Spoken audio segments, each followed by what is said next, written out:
originally thought of making some kind of simple game, based off of what we'd made throughout the semester. After spitballing ideas such as a puzzle game, or a Space Invaders style game, the genre of tower defense games came up. This led us to BrainStorm, a game about the main character Timothy defending his own brain from zombies as part of his existential crisis.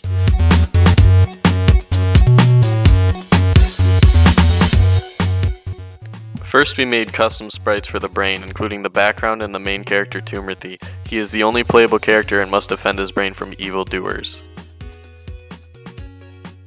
The enemies are these zombies that come from the right side of the screen. Timothy must prevent them from reaching the left, or his brain will lose health and eventually die.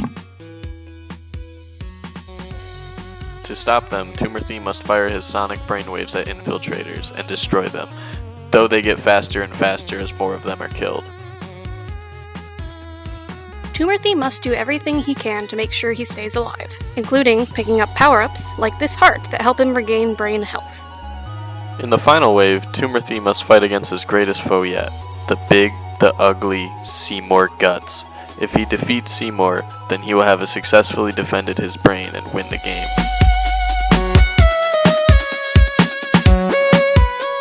If you lose all of your health at any point, you will fall prey to the zombies and lose your life.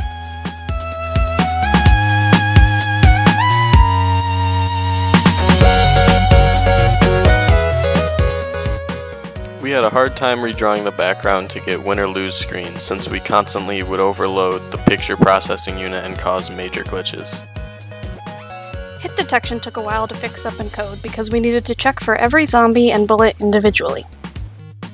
The hardware of the NES was complicated and very limited, so we had to avoid using most any math or complex logic.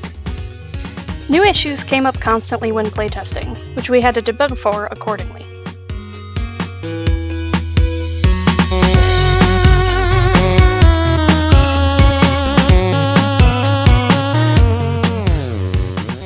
We learned how to develop and adapt to different kinds of hardware with limitations that we are not used to. We learned how to work with the visual aspects of a game, including flipping information onto the screen with the NES PPU.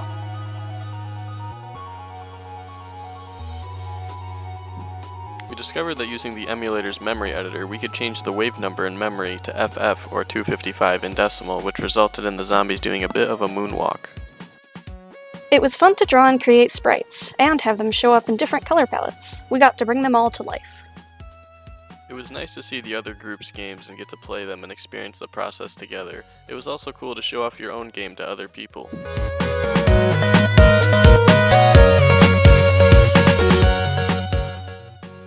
Programming is difficult to learn, but it is worth it to see your characters and code come to life. You'll have to put in a lot of hours towards your code. Slacking off will get you nowhere.